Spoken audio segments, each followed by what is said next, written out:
The Boston Celtics have been in the headlines recently, with big changes shaking up their roster. In the wake of their decision to trade away Kristaps Porzingis and Jrue Holiday, rumors are swirling that more moves could be on the horizon. In particular, there's buzz that multiple NBA teams drafting in the top 10 of the 2025 NBA draft have been in talks with Boston about acquiring two key players, Jaylen Brown and Derrick White. Now, these aren't just any trades, these are blockbuster offers, and the implications of a potential deal could have huge consequences, not only for the Celtics, but for the league as a whole. So, what's going on with these rumors? And what does it mean for the Celtics' future? Let's break it down. First things first, let's set the stage. On Wednesday's episode of First Take, ESPN's Brian Windhorst dropped a major bombshell, revealing that teams in the top 10 of the upcoming draft are actively pursuing Brown and White. He also added a crucial point. He's highly skeptical that Boston would actually pull the trigger on a deal for Brown, though he acknowledged that the Celtics' front office may be preparing for something bigger in the near future. So why would the Celtics be considering moving these two stars? Well, according to Windhorst, when the Celtics signed Brown and Jayson Tatum to their massive contracts, they knew this day was coming. The team was always going to face financial challenges with two players consuming that much cap space. This leads us to the big question. Does it make sense to have two players tied up in such massive contracts in an era of NBA aprons and with the need for depth across the roster? In an era where teams need balance and solid role players to contend for championships, having two players soaking up so much of the salary cap could limit the team's flexibility. The timing of all of this is also significant. Just a day before Windhorst's report, the Celtics made two major trades in a short window. In just 15 hours between Monday night and Tuesday afternoon, Boston moved Jrue Holiday to the Portland Trail Blazers and Kristaps Porzingis to the Atlanta Hawks.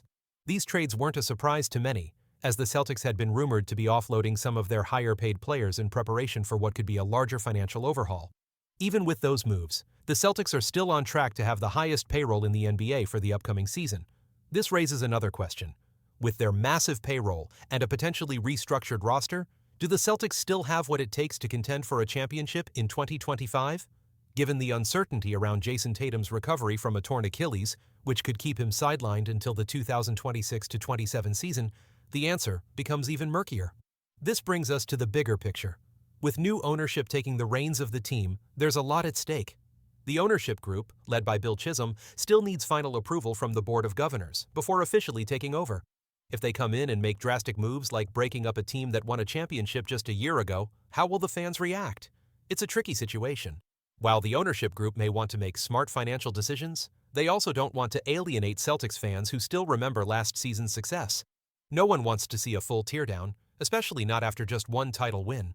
The reality is that both Brown and White are under contract for a while. Brown's deal is fully guaranteed for $236.2 million over the next 4 seasons, and White is owed $91 million over the next 3 seasons, with a $34.8 million player option for the 2028-29 season. So, what's next for Boston? Are they going to stick with their current roster and ride out the financial storm? Or will they pull the trigger on a major trade that could reshape the future of the team? The decision isn't an easy one, and the Celtics front office will have to carefully navigate the fine line between championship contention and financial sustainability. What do you think the Celtics should do? Should they stick with Brown and White, or is it time to make a move? Let us know in the comments below. And if you enjoyed this video, don't forget to like, share, and subscribe for more NBA content. We'll be following this story closely and bringing you all the updates as they unfold, so stay tuned.